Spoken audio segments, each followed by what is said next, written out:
de 20-60% de descuento en precios de otras tiendas en Ross. Okay, so a while back, I made a video about why Apple's animations are so smooth, and I got some love for it, but a lot of you said it wasn't as informative as it could have been, and I hear you, I totally get it. Animations are one of those things that we all feel, but don't always understand fully. So in this video, we're going to be taking a deep dive, like deeper than last time, into the world of Apple animations. We're going to talk about how they work, and why they work, and why they make your iPhone, iPad, and even Mac feel so smooth and satisfying to use. So if you're ready to nerd out just a little bit with me in this video, then sit down and relax and let's talk about this.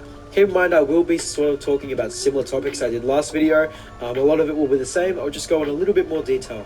Now animations aren't just there to look pretty, although they definitely do that. They're actually there to create a sense of flow and consistency in how we interact with our devices. Think about it. When you're moving between apps, unlocking your phone, or switching between different menus, Apple has carefully designed those transitions themselves. This isn't just there to be there, this is intentional, it's a crafted design. So what exactly makes Apple's animations stand out? To really understand that, we need to break down these four pillars: frame rate, optimization, physics-based animations, but we're also going to dive a little bit deeper into something that makes Apple's animation game to the next level, which is contextual animations. So buckle up, because we're about to get a little bit nerdy, like I said before. So let's kick it off. The thing most of you know already is frame rate. Now if you've ever used an iPhone or an iPad with ProMotion, you've experienced 120Hz refresh rates in action. This means the screen is refreshing 100 times every second, making animations feel very smooth. Even if you don't have the latest iPhones or a Pro model, Apple's default 60Hz animations are still noticeably smoother than a lot of other smartphone brands. Why? Well, it's not just about raw frame rate, it's about how Apple handles those frames.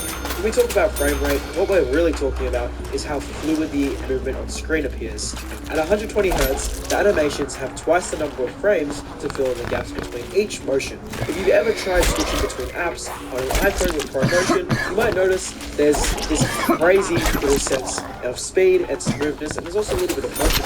But here's the kicker. Apple just doesn't rely on raw numbers. The animation engine behind iOS makes each frame that is shown the right time for the maximum smoothness. It's like they've engineered time itself to make everything flow. So let's talk about frame pacing for a second. Frame pacing is all about those evenly frames delivered to your screen. Some devices might have the same frame rate, but if their frame pacing is off, the frames aren't delivered consistently. It'll just feel jittery, like the device is struggling to keep up. Apple doesn't really let that happen. iOS smoothens everything out, so the frames are always spaced perfectly. That's why even at 60Hz, an iPhone can feel smoother than another device with 120Hz. And that, my friends, is just the beginning, because frame rate and pacing are only a part of the equation. Now let's move on to something even more crucial: optimization. If there's one word that defines Apple's approach to making things feel smooth, it's optimization. See, Apple in its unique position where they control both the hardware and the software, they design iOS and the iPhones that run it. That gives them a huge advantage over other companies like Samsung or Google, where Android has to run on a ton of different devices with different specs. Apple, they don't really have that problem. They know exactly what their hardware can do, so they can tweak iOS animations to run perfectly on it. It's like Apple is designing a Formula One car, and every part of the engine is perfectly tuned for the maximum performance. Apple is a car for one specific track, and it shows how smooth everything feels. Let's talk about physics-based animations. If you've ever used an iPhone or really any other Apple device, you know the animations aren't just fast and smooth. They also feel natural. When you swipe up, close an app, it doesn't just disappear, it slides away smoothly, really smoothly, following a path that feels like it has real weight and momentum. This is one of Apple's secret weapons. They don't just animate things, they stimulate them. Apple builds animation based on the laws of physics. When you swipe or scroll, iOS calculates things like an area and friction to make sure the motion feels natural. The concept of an area is when an object or motion stays in motion until something stops. This applies to digital objects too. When you scroll through a list, it doesn't just stop, doesn't it? It slows down gradually, as if it's sliding across a smooth surface, with a little bit of friction. This is called easing curves, and Apple nails it every single time. Easing curves are like the heroes of animations. Apple uses different types of easing curves, like ease in and ease out, to control how fast or slow an animation starts and ends. This might sound super technical, but trust me, it's the key to why Apple animations actually feel really good. When you have a linear animation, the movement happens at a consistent speed from start to finish. But that feels robotic, right?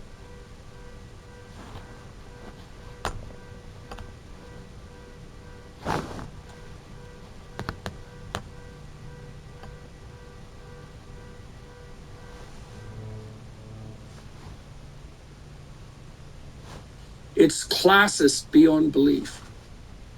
Right? It's the absolute horror of the educated elite that someone as preposterous in taste and demeanor, so déclassé as Donald Trump could possibly presume to put himself forward as competent and useful. And isn't it appalling to watch all the fools who he's manipulated support him when we, the elite, are there to take care of everyone's needs and feather our own beds in the most appalling possible manner. And unfortunately, because he's now surrounded himself with absolutely brilliant people like Elon Musk and J.D. Vance, RFK Jr., that confounds their theory of the case. Yeah, well, I just released a video last week talking about exactly that because, you know, Trump is a preposterous character in many ways. I mean, he kind of reminds me of Colonel Tom Parker. You know, he's got this bigger-than-life, salesy element that's really quintessentially American. I mean, and I'm not saying that in any derogatory sense because America is a powerhouse economically, and part of that is the salesman culture. And it isn't, salesman culture isn't high class, right? It's not aristocratic. It's huckstery even.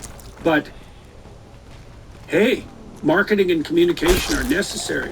Like, they're seriously necessary.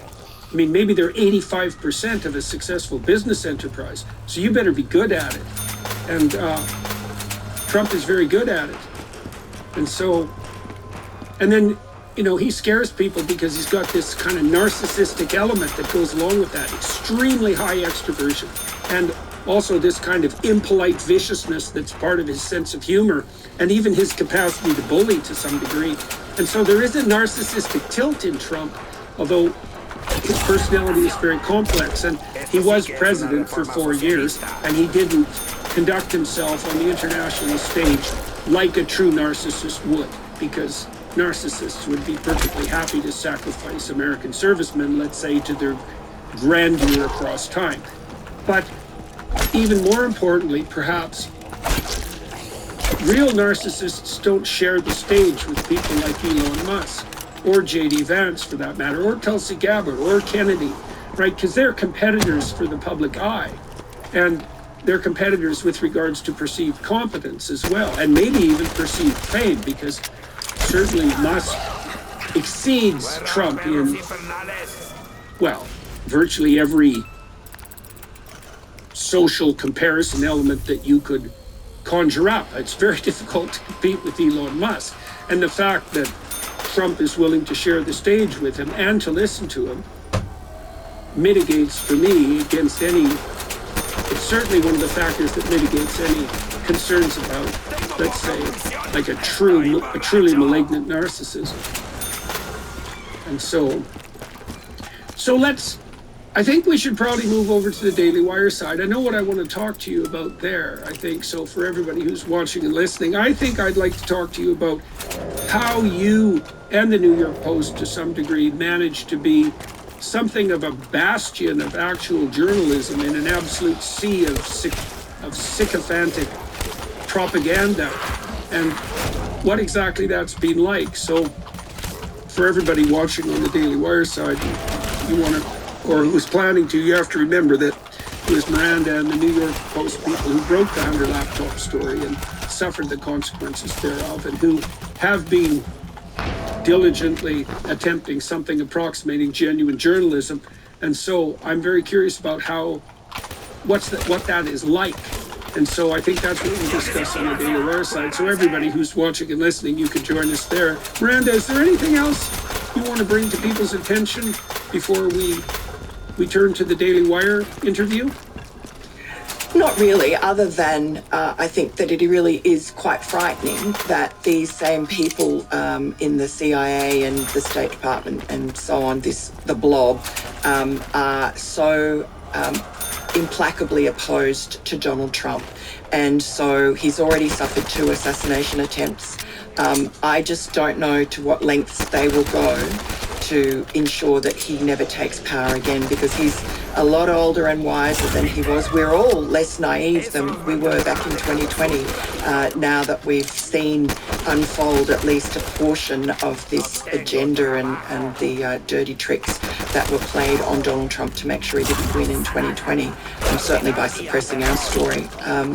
And so I think that they know that he will come in and clean them up, and he's got a good team behind him, including Elon, who will help him do that, who are loyal to him and smart, and RFK Jr., for instance, who knows or at least has suspicions about the extent of the evil of the deep state in terms of what happened to his father and his uncle.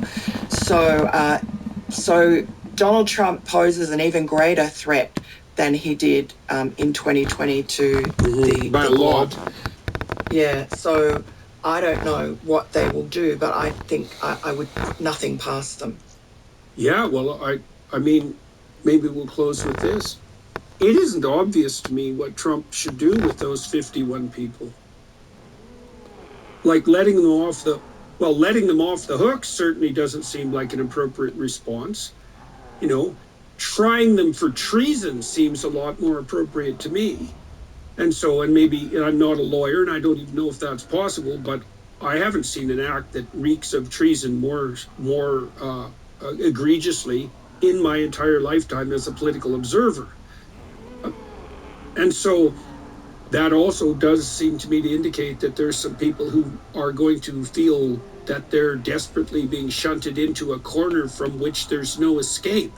And as you intimated, God only knows what people in that situation are capable of. I guess we're going to find out, aren't we? That's right. Yeah, well.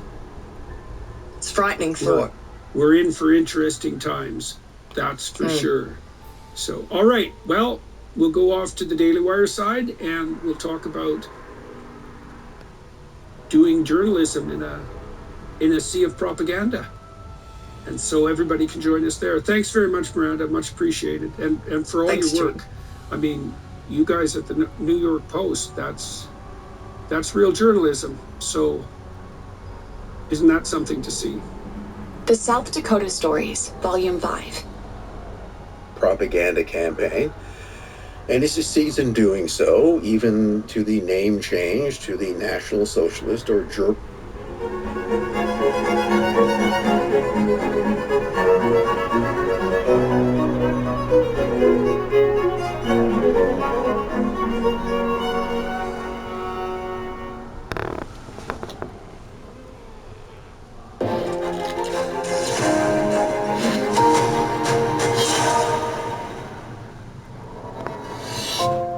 I suppose I've had the same problems with once and maybe again President Donald J. Trump that are shared by many.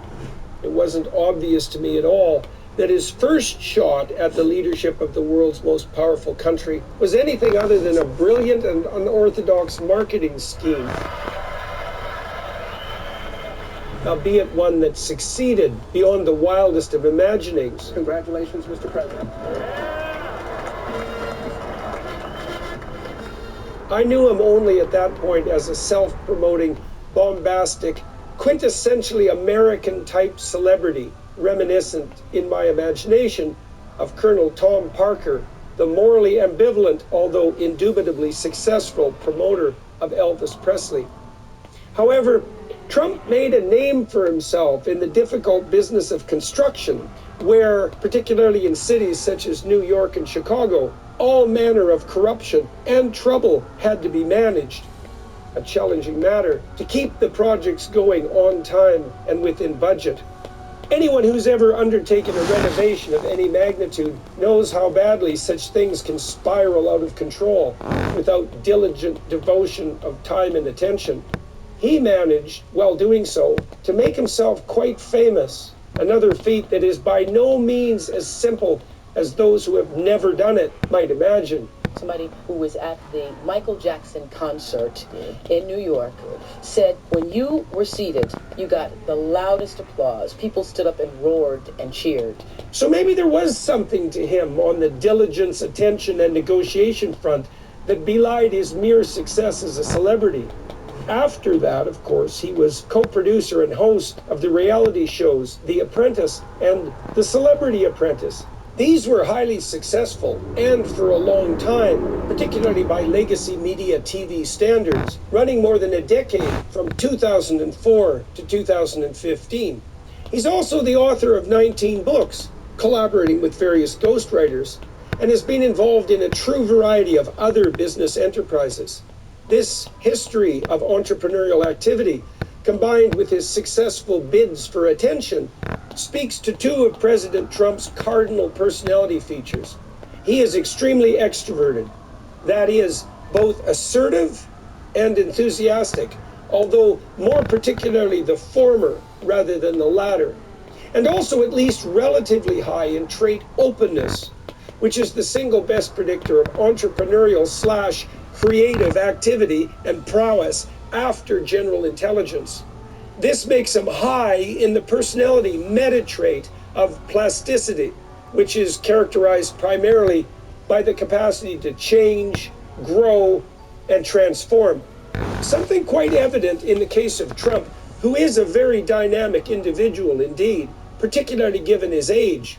Many people have been set in concrete with regard to their essential being by the time they're 30, not Trump. He reinvents himself constantly and with a high degree of continual success. That can happen by chance once, perhaps twice, but if it is sustained across many decades, there is something substantive and real at work. I also followed the Donald with great amusement on Twitter during his presidential run and afterward, when he was in office, before he was turfed so scandalously by the progressive good thinkers who infested the platform, and who must be commended on their arrogance, presumption, and sheer gall. The man has a devastating and underappreciated, at least by the legacy leaders of opinion, sense of humor, although it is also somewhat ruthless. I own a very comical book, The Collected Poems of Donald J. Trump, available for purchase at the Daily Wire website, by the way, which compiles his most memorable tweets and declarations from 2009 to 2019 into beautiful library edition hardback form. It is a ridiculously funny tome. I believe that deeper consideration of this proclivity for the viciously funny is also useful in shedding more general light on Trump's admittedly complex personality. First, we should fairly note that dictatorial types, a category which his enemies insist he falls into, are generally not known for their sense of humor. People were imprisoned in the Stalinist Soviet Union for being the first to stop applauding after a speech by the great leader. Criticism was absolutely out of the question, and certainly not forthcoming from the top. I've also never encountered a compendium of the witty and amusing things said by Adolf Hitler or Fidel Castro or Chairman Mao. Trump does have a surprisingly thin skin in some settings, but he can take a joke as well as tell one. He was roasted on Comedy Central in 2011, bandied back and forth self-deprecatingly several times with David Letterman. He even made a joke about getting wood during his presidential debate with Joe Biden. And you know, we knock on wood wherever we may have wood, that I'm in very good health. I just won. I don't think he could help himself. And I truly like that. He's rough in his jokes, but no more, say, than Bill Burr. You can't hit women. You can't. You honestly cannot. You ever see how they fall? They fall like toddlers. Now, and is it not the case that a certain degree of harshness is necessary for serious comedy? Understanding and appreciating this helps us in comprehending one of Trump's more remarkable features, his serious attractiveness to the working class. This is something particularly made evident in his ability to easily banter with soldiers and policemen, a rare trait among politicians, often made nervous by the necessity of interacting with real people with dangerous and difficult jobs. Let us not forget, as well, that the humor characteristic of working class men and women also tends toward the rough more deeply. This capacity to relate, the variability that is so often derided as an appeal to a hypothetically dangerous populism, speaks to me of the paradoxical presence in Trump's character of a substantive degree of agreeableness, the personality trait most associated with empathy for other people, and one that seriously mitigates against the more pathological elements of the narcissism that can be associated with extreme extroversion. How can this be, given his rough and sometimes even bullying humor? Well, agreeableness subdivides into the aspects of politeness and compassion. Although they tend to co-vary, else would not unite to produce the trait, people can somewhat rarely be high in one and low in the other. This makes them somewhat harder persons to understand, but is something that is nonetheless possible. I believe that Donald J. is one of those people. He is certainly not polite. He knows how to behave, so is not merely unsocialized or accidentally gauche, but he frequently chooses not to. This is part of what makes him so funny. The aforementioned Bill Burr is not polite. Louis C.K. is not polite. Tony Hinchcliffe of current Kill Tony fame is not polite. Many comical people will say anything that comes into their mind, no matter what, if it is either true or funny or optimally both. Trump definitely falls into this camp. It's just awfully good that someone with the temperament of Donald Trump is not in charge of the law in our country. Because you'd be in jail. Secretary Clinton. It is clear from the personality and psychopathology literature that people tilt towards narcissism when they are extroverted and disagreeable. Trump is indisputably extroverted, and extremely so. He's also definitely low in politeness, but he simply would not be able to make contact with the so-called ordinary people that love him if he did not care deep in the blackness of his heart. I have a suspicion that his very impoliteness is at least in part a mask worn to shield him from the pain that such caring can produce. This would make Trump a man whose gruffness is there to shield himself from the public exposure of his tender heart. There are many men who are like that. Now, I don't know Trump, except from a distance, but I know many people who do. All of them have spoken to me of his hospitable nature in private and of his proclivity to go out of his way for the people around him. This group of witnesses to his character includes people who are seriously not aligned with him politically, by the way. It is also by no means obvious that Trump kisses up and kicks down.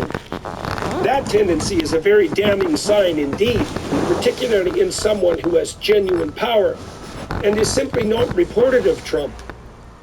This is something that appears to stand in marked comparison to Kamala Harris, who is notoriously unpopular among her staff, current and former, and for precisely that reason. Two personality traits remain to assess with regard to the former president: that of neuroticism, the tendency to experience negative emotion, and conscientiousness, the tendency to work hard and diligently and to formulate and keep verbal contracts. Neuroticism subdivides into withdrawal, a depression-like proclivity to shrink, avoid, and freeze in the face of challenge, and volatility, a tendency towards what can be an aggressive touchiness. Trump appears to me to be someone who is very difficult to stop. Thus, my suspicion is that he is very low in withdrawal. What may perhaps add to the paradox of his personality, however, is a higher level of volatility. People can and do get under his skin, as Kamala Harris did so effectively in her debate with him. In Minnesota, she went out, wait a minute, I'm talking now. if you don't mind, please. Does that sound familiar? She went out. He gets reactive, but he won't quit. And he can handle high levels of pressure on a continual basis. His spontaneous response to being nearly assassinated provided clear and stellar evidence of that. What about conscientiousness? Well, Trump famously does not drink or use recreational drugs, so he prioritizes his sobriety and alertness over the transient pleasures of substance use. I can honestly say I never had a beer in my life, okay? It's one of my only good treats. I don't drink. I also cannot see how he could juggle all the activities that he has been involved in, even the ghostwriting aided production of 19 books, not a trivial accomplishment, to say the least of all his other businesses and projects, without a true work ethic. He's up at 5:30 a.m., a sign of the so-called morningness, the preference for early rather than late hours, which is associated temperamentally with both agreeableness and conscientiousness. Night owls tend as well to be more neurotic and to display more symptoms of personality disorder. Trump seems to be active and working, as well as gathering information about the state of things from TV, until about midnight each day. That's a long day of movement. He has a reputation for being a veritable whirlwind of activity in general, a description I find credible given his strenuous campaign schedule, high openness and extroversion, and early morning preference, all despite his relatively advanced age. On the openness side, I suspect Trump is more interested in ideas than aesthetics. That is two aspects into which openness differentiates. He's not an intellectual, nor an artist, so I wouldn't place him in the upper echelons of the distribution of this trait. But no one average or below devotes any attention, for example, to writing books. And the number of books the typical person has written is zero. The diversity of his career is another testament to his trait openness. Trump is clearly a serial entrepreneur type, and he's also very interested in the entertainment world. For better or worse, that gives him commonality with those who inhabit the world of the arts, and is part of what makes him a very strange Republican indeed. So, why does Trump set so many people on edge? To recapitulate, he is exceptionally extroverted, particularly with regard to the aspect of assertiveness. He's also low in politeness. Now that combination has some overlap with narcissism, not surprising in a figure who has been in the spotlight and strived to be for so many years. How did you choose which internet service provider to use? The sad thing is most of us have very little choice because ISPs operate like monopolies in the regions that they serve. They then use their monopoly power to take advantage of customers. Data caps, bandwidth throttling, the list goes on and on. But worst of all, ISPs have the ability to keep a log of every website you visit, and so can a ton of other third parties, unless you use ExpressVPN. You might think you're browsing privately in incognito mode, but here's a wake-up call. Your internet service provider, mobile network, and even your Wi-Fi network admin can still see every website you visit. That's right, your school, your boss, or your parents could be peeking at your online activity. That's where ExpressVPN comes in. It reroutes 100% of your traffic through secure, encrypted servers, so third parties can't see your browsing history. Why is ExpressVPN the best choice? Well, ExpressVPN hides your IP address, making it incredibly difficult for anyone to track what you're doing online. It's also remarkably easy to use. Just open up the app, click one button, and boom, you're protected. It's as simple as that. Plus, it works across all your devices as well. Your phone, laptop, tablets, you name it. So you can stay private on the go. And if you need more convincing, top tech reviewers like CNET and The Verge rate ExpressVPN as their #1 choice. I use ExpressVPN every day to maintain control over my personal information in a digital age where data is the new currency. Protect your online privacy today by visiting expressvpn.com/Jordan. That's expressvpn.com/Jordan, and you can get an extra 3 months free. expressvpn.com/Jordan today. However, he is genuinely compassionate, really quite surprisingly so, and appears on the basis of his behavior to be relatively, or perhaps even markedly, conscientious. The presence of those aspects and traits mitigates against what could otherwise be the dangers associated with narcissism. We might also spend some time in regard to Trump's personality, considering his family and the evidence for the Donald's fundamental reliability and perhaps even goodness that its high level of function indicates. The Trump children are a remarkably scandal-free and stable bunch, certainly by the standards set by, say, Hunter Biden.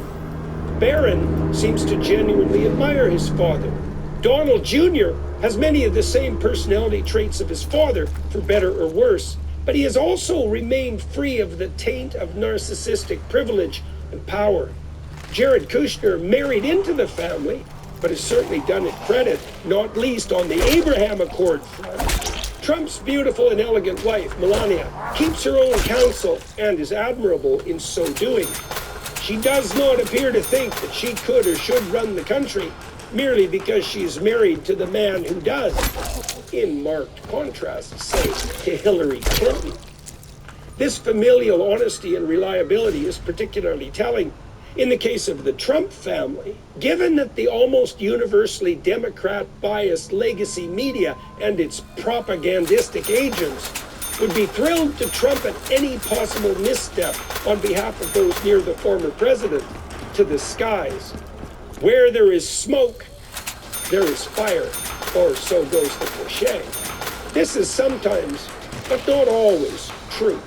The converse may be something more reliable, where there is absolutely no smoke, even though many hawk-eyed observers are not only watching, but wishing for it to appear. There is perhaps truly no fire. Zero scandal within the Trump family is reminiscent, for me, of the zero wars of the Trump presidency. It's something easy to take for granted, given its too easily invisible non-existence, as it's hard to be grateful for a problem you just don't have, but it is a relief. And another indication that the bombastic Donald J. has at least properly ruled his own roost. This is also no easy matter, as we have seen in the appalling family scandals of the Biden White House, and is another fact mitigating against the claim that President Trump is a danger on the temperamental front. We should address one other relevant clinical personality issue following our analysis of personality, not least through family. Consider, before we do so, that there exist two primary influences on behavior: personality and the habit it constitutes, and the specifics of the situation in question.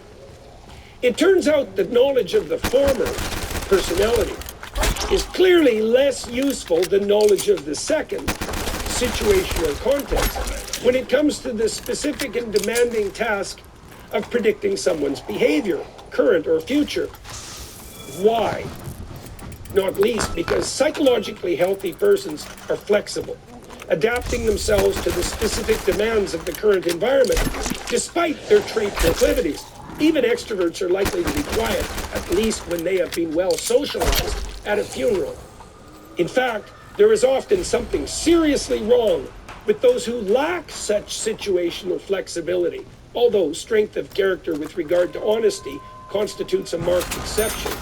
The psychopathologies known as personality disorders, which constitute a very serious source of suffering and social conflict, are in fact precisely what emerge when someone is too rigid to change with the social demands of the moment.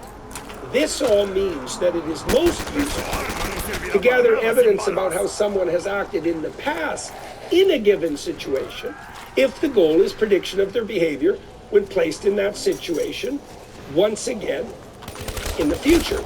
We have that evidence already at hand in the case of Trump. This means that we don't have to rely on the observations of his personality for predicting his behavior, even if they are well-founded, compelling, or even professional. The man has already been president, and for 4 years. What did we learn? First and foremost, the time during Trump's tenure was peaceful, particularly on the international front. The importance of that non-problem, really an accomplishment, can hardly be overstated. War in the nuclear age is infinitely dangerous. Had Trump been the dictator in waiting his foes so loudly and fearfully presume him to be, wouldn't some evidence of that have made itself manifest, say, on the battlefield? The typical narcissist, particularly the more malignant, sadistic, Machiavellian types, have absolutely no qualms about sacrificing others to their imperial ambitions. Indeed, they may well regard it as a great honor for others to die in service of their own glorification. Trump, by marked contrast, embroiled the U.S., the most powerful military force the world has ever seen, in precisely 0 wars. 0 is a very low number.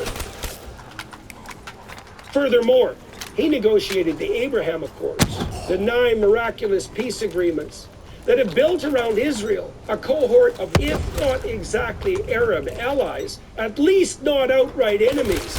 In a just world, Trump and his previous team of diplomats should have been awarded the Nobel Peace Prize for this accomplishment, which was deemed impossible by the experts decade after decade of the State Department. It is of significant note, too, that these accords have held even after the events of October 7, 2023, and all the work that has been done, mostly by the truly pathological actors of the Islamic Republic, to set the Muslim and indeed the broader world yet again against the Jews. Let us reiterate in relation to our analysis. We understand his personality, arguably, and may even have some remaining qualms about it.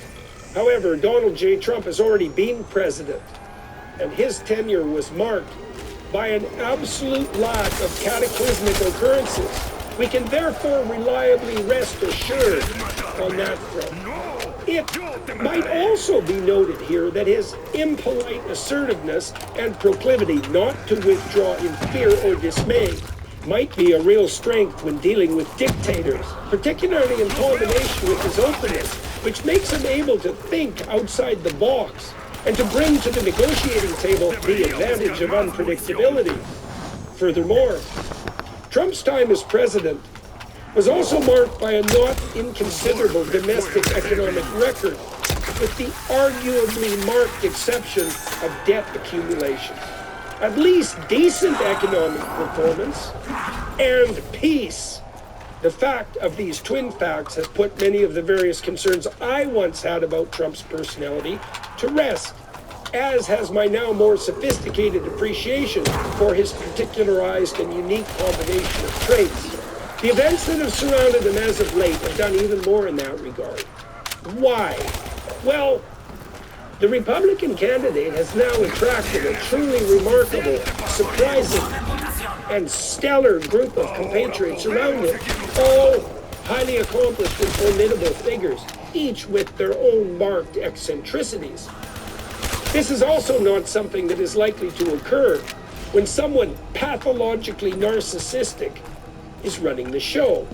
That group includes Elon Musk, Tony Stark, genius, billionaire, playboy, philanthropist, Robert F. Kennedy, charismatic, eccentric, and intimidating, Tulsi Gabbard, who is in truth everything that Kamala Harris plays at being, Vivek Ramaswamy, smart, self-promoting, creative, witty, articulate, young, entrepreneurial, and fast on his feet, as well as J.D. Vance, the hillbilly, who pulled himself out of the Appalachians by his bootstraps, and who would, in sane times, be a veritable poster boy to the hypothetically support the poor and working class left. I have been joking to myself and some others in my circle that the X-Men have now arrived, in reality, to rescue the Republic.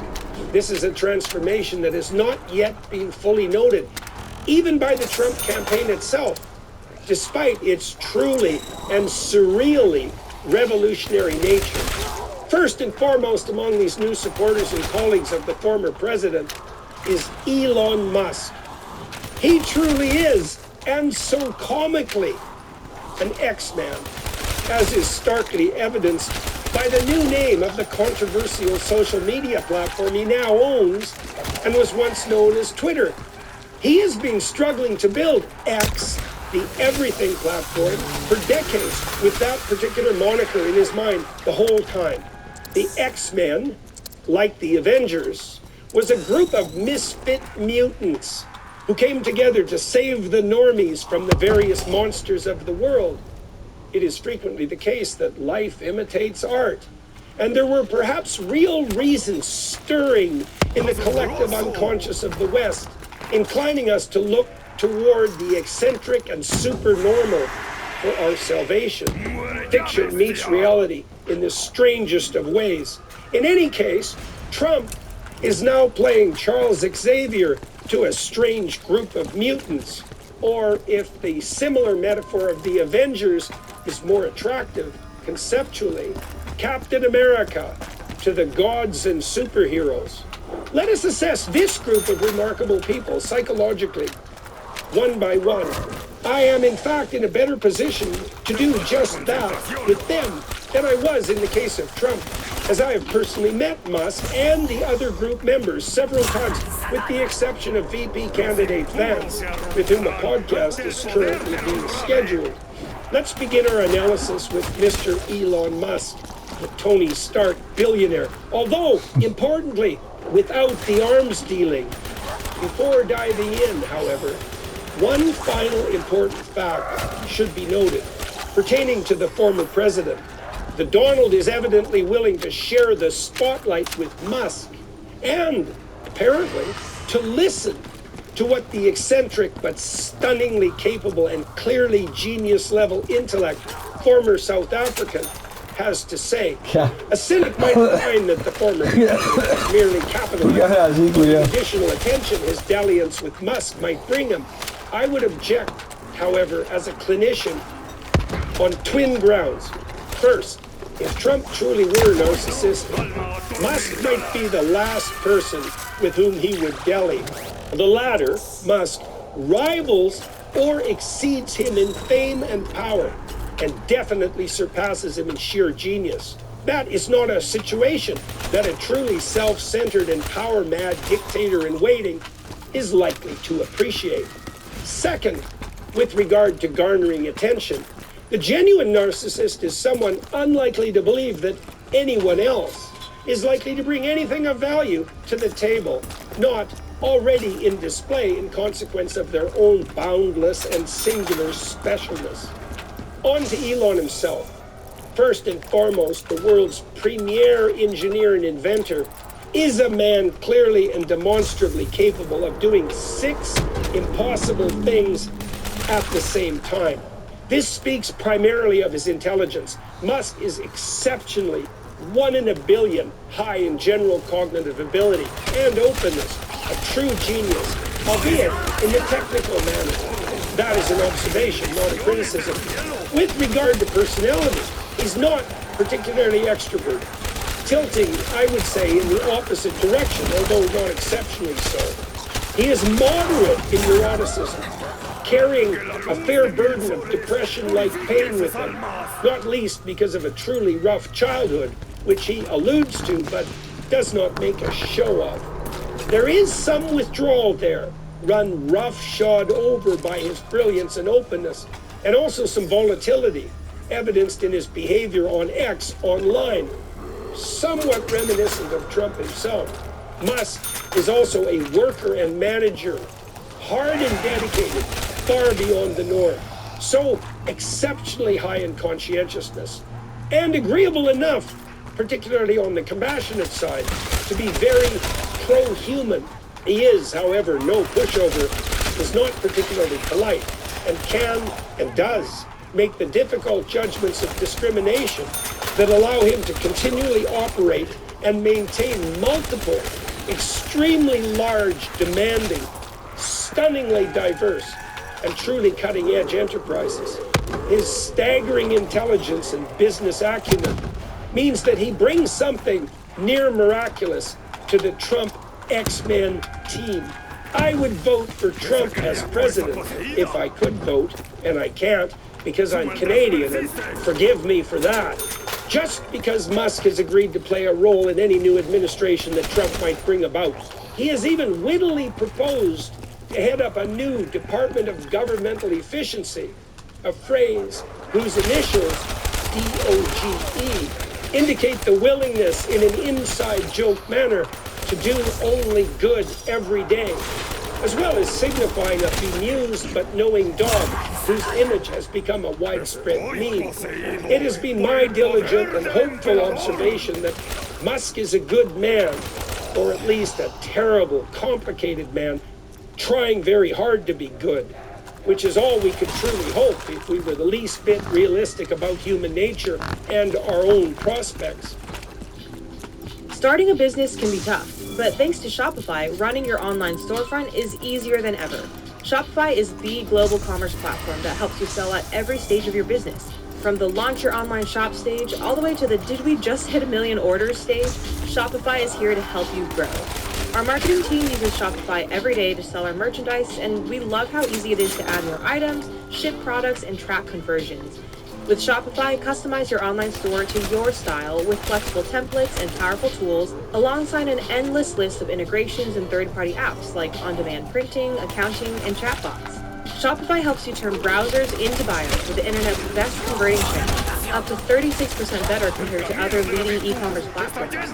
No matter how big you want to grow, Shopify gives you everything you need to take control and take your business to the next level. Sign up for a $1 per month trial period at shopify.com/JVP, all lowercase. Go to shopify.com/JVP now to grow your business no matter what stage you're in. That's shopify.com/JVP. Could Musk do to the American deep state what he did for Twitter? Could he prune and cut so the Republic could revitalize? Stranger things have happened in the course of human history. Javier Milei is trying something similarly demanding in Argentina. And the US of A has a remarkable capacity to reinvent itself. Someone like Musk playing a key role in the governance of the greatest show on earth is a once-in-a-lifetime opportunity. That's an adventure by anyone's standards. I have met with the next member of this group in question, Mr. Robert F. Kennedy, 5 times, speaking with and listening to him at some length each time. He has the near manic energy and loquaciousness of those with exceptional verbal intelligence and the intensely focused concentration that pushes people who have that proclivity beyond even their own limits in pursuit of a goal. He's dreadfully well informed, a veritable master of historical minutiae in a manner nonetheless relevant to today's concerns. He is also someone who, like Trump and Musk, can and does draw the overall picture accurately, and even in a somewhat prophetic manner. He is fearless and dedicated, having stood up and successfully against even the largest giants of the proto-fascist modern state, and has single-handedly drawn public attention to what is genuinely a health crisis of gargantuan proportions, despite its invisibility on the political stage until the current time. He's also someone once bitten, twice shy, a seriously wounded apostate, again, like Trump and Musk, as well as Tulsi Gabbard, from his own original favored party, the Democrats. When I first spoke with Mr. Kennedy on my YouTube channel, I asked him the same question I always ask the many Democrat leaders I have spoken with, most privately, unwilling as they generally are to risk public with the reprovisionar la concha. When do you think the left Si tenía pasado his answer to that in interview 1 at the very beginning of his presidential march? I'm trying to run a campaign that brings people together rather than a campaign that tries, that is based upon, that kind of tribalism of condemning people for ideologies that I don't necessarily agree with.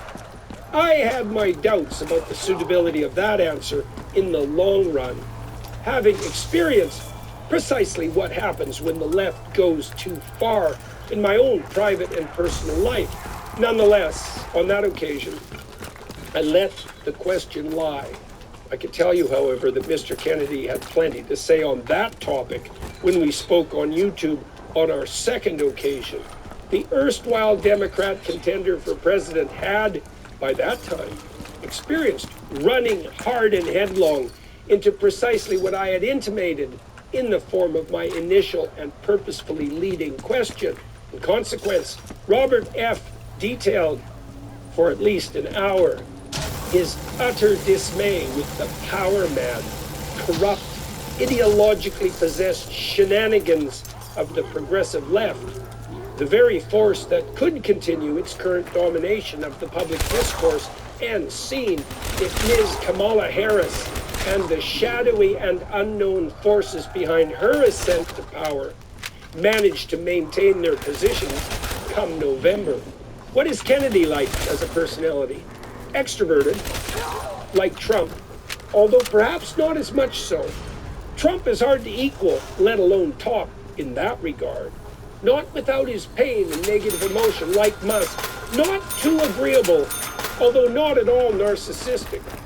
Despite his markedly forceful assertiveness in opinion and as a speaker, this was evidenced, not least by my comparative silence, particularly during our second YouTube discussion. I'm a very talkative, verbally assertive person, for better or worse. But Mr. Kennedy had the stage for the vast majority of our time together. That was as it should be, in my opinion, given the circumstances, but it is still something that does not happen to me very often, even when I intend it to. Does this mean that RFK is inappropriately forward, self-aggrandizing, self-centered? Not in my experience. One anecdote quite tellingly reveals why.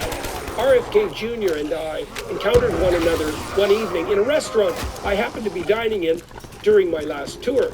I was there with Dr. Phil in a private room in the back of the building. Mr. Kennedy happened into the establishment, was informed that we were also there, and sent someone forward to ask if he could come and say hello.